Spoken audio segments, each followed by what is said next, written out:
Look what just showed up. This is crazy. You guys are in for a treat.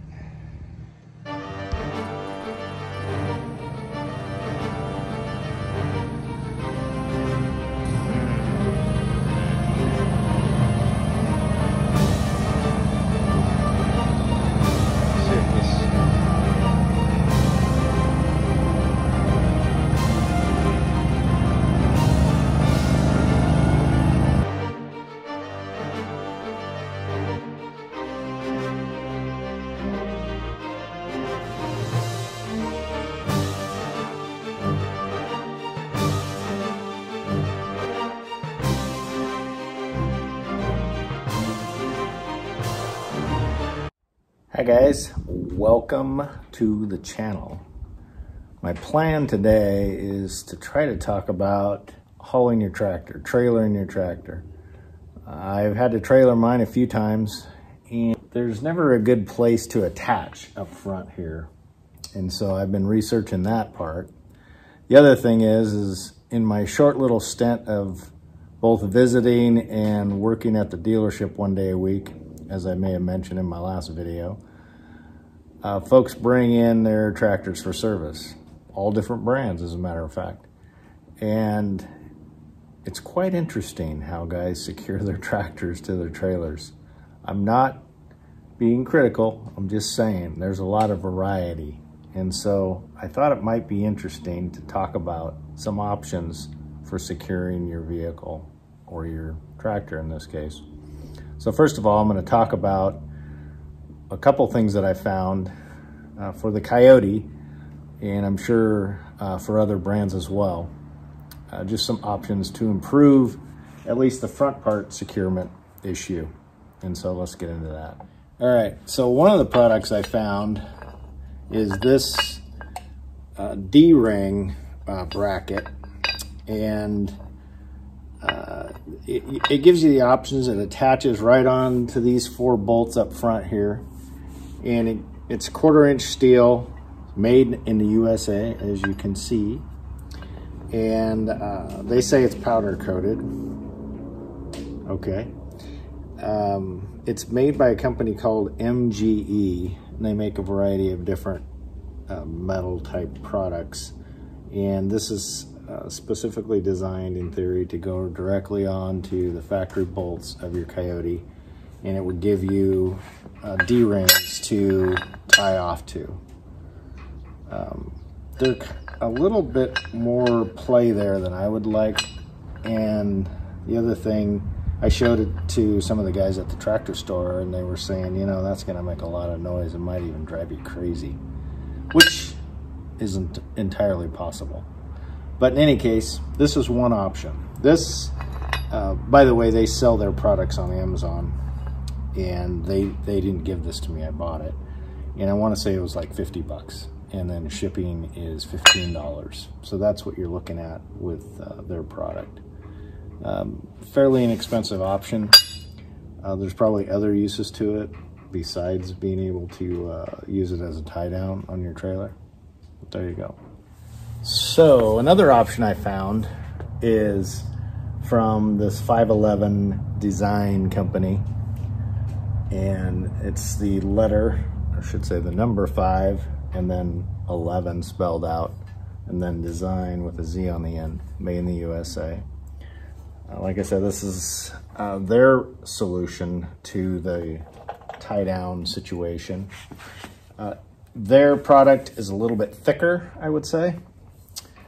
It looks like it's a little more stout, for lack of a better term.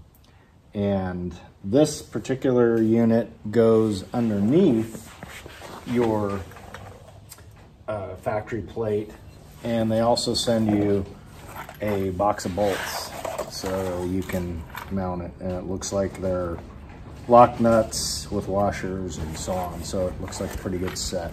You can see it there. This is the one I'm going to end up mounting. I think it's going to be a good fit. It's not going to make any noise when I'm driving around, and I think it's going to be a better fit for me. Downside, So this one's about 3 times the amount of money, of course. It's, I want to say it was about $149 maybe, or with free shipping.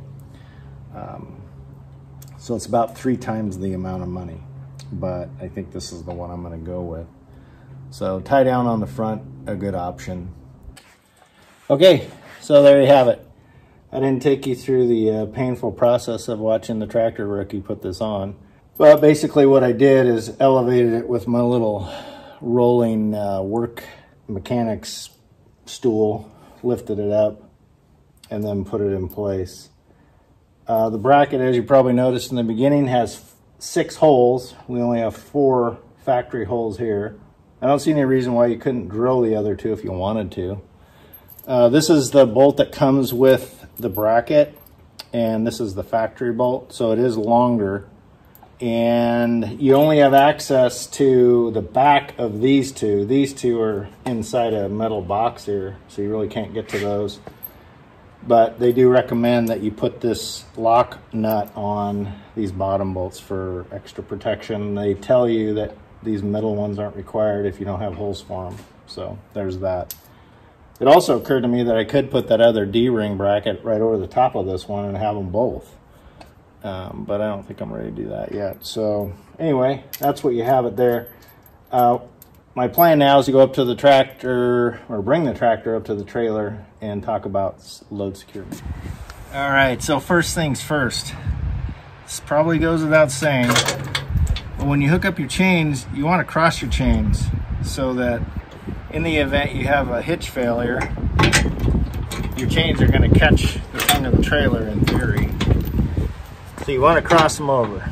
I see a lot of trailers come in, and a lot of trailers traveling down the road, as probably many of you have, that don't have their chains crossed for whatever reason. I'm not sure. Probably the biggest thing I see, and in my long ago life when I was a commercial truck inspector, what we see a lot of is no breakaway system at all. So it's either torn off, broken, or guys just don't hook it up.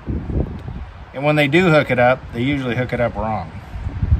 So let's talk about that. When you hook up your breakaway system, most people will hook it up on the chain like this. So they'll just hook it onto the chain. The breakaway system is designed so that if everything else fails, it stops the trailer. So what you want to do is hook up your breakaway system to the tow vehicle, independent of all of your other safety features. So what I typically do is I will feed it through where I have the hook going and back around on itself with a carabiner or some other method. You can also unplug it and run it through itself. But that way it's hooked up directly to the tow vehicle. In the event that you lose your brakes or things get catastrophically wrong, it's going to pull the pin and hopefully stop the trailer. If your battery's good on your breakaway, which is another thing you should check.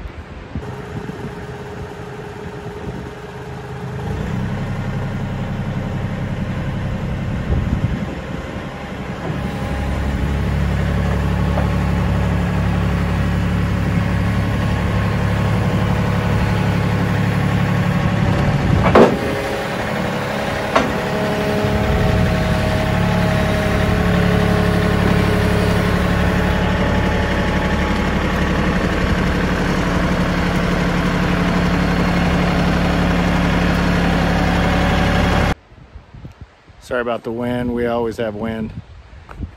So a couple things.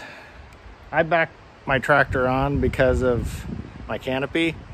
If I haul it this way, I don't need to take it off. If I haul it the other way, I feel like I probably should take it off.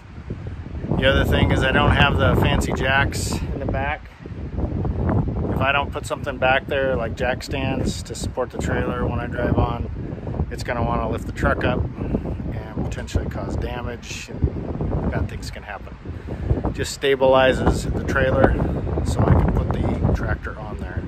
Back up towards the front of the trailer again. A lot of people get confused about gross vehicle weight rating, and I wish I could show you a sticker on my trailer, but typically it's going to be on the front somewhere, either on the tongue or right along the front side. There'll be a little sticker there that'll say gross vehicle weight rating. It'll tell you what the axles are rated at and that sort of thing. This particular trailer is rated at 7,000 pounds. Has two 3,500 pound axles. The trailer weighs about 1,800 pounds and the tractor weighs about 3,500 pounds. So you add all that together and I'm pretty close to the maximum for this trailer. And then when you start adding implements and stuff like that, it can add up quick, because you have to take the weight of the trailer away from your gross vehicle weight rating, because it's part of the weight that you're carrying, the trailer, the tractor, and whatever else you have in there. Also to keep in mind is what truck you have and what gross vehicle weight rating it has. So keep that in mind when you're picking a trailer, that it's going to fit your tractor, and keep in mind that you need to add all the weight of all your implements. Okay, when it comes to securing your tractor, securing your equipment to the trailer, like I said, I'm sure you all have seen lots of interesting things. I can tell you from the federal guidelines of the truck inspections that I've done, vehicle inspections I've done for equipment and so on, they require that you have 4 points of securement. In other words, all 4 corners of securement. There's probably going to be a lot of people that are going to comment about this. And I don't want to get in any arguments with anybody. We're not commercial guys, right? We're tractor rookies. At least I am. And so I'm not governed by commercial guidelines. I'm just a personal guy doing my personal thing.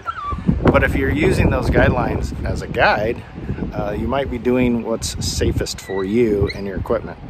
So secure your equipment in each corner. If you have implements like backhoes, buckets, and stuff like that, you need to secure those independently.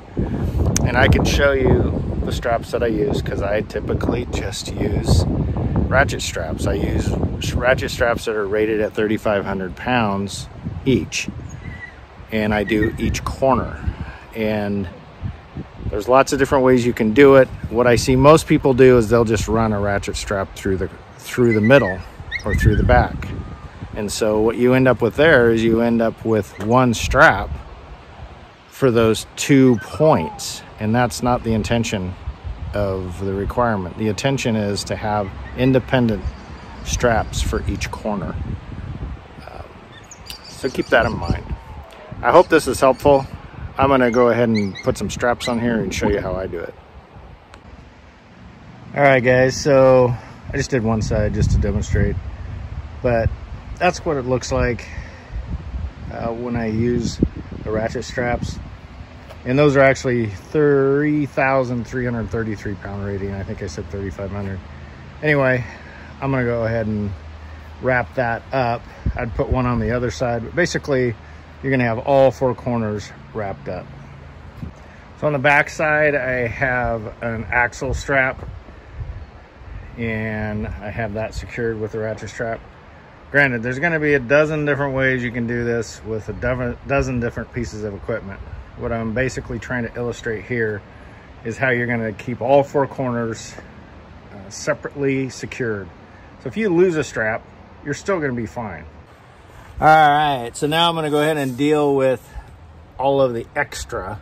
These straps are really long, but I use them for securing all different types of things, so I really don't want to cut them.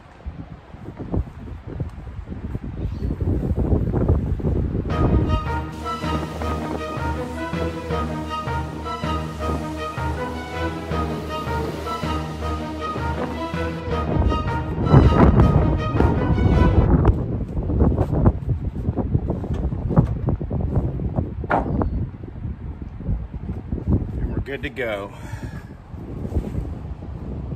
Just wrap it around itself, run it through, just drop it. It's good to go. It's not going anywhere. So anyway, hopefully this doesn't cause too much controversy, because this is all about safety, trying to keep your equipment safe and on the trailer. And not hurt your equipment or anybody else's property, right? While you're getting to where you're going. I'm sure people will have suggestions. Leave those in the comments. I'm sure other people will learn from them. I'll learn from them. And we'll all have a good time. So thanks for checking it out. I appreciate it. God bless. Take care of yourselves. And we will talk to you soon. Hey, y'all. I forgot to mention on this 511D's design bracket that I put on the tractor. I'm not sponsored by them. They didn't give it to me. I bought it with my own money. But they did send me this coupon code for Loyal10 as a promotional code. 10% off. So you might want to try that and see if it works. They also make grill guards and that sort of thing. So anyway, thought I'd mention that.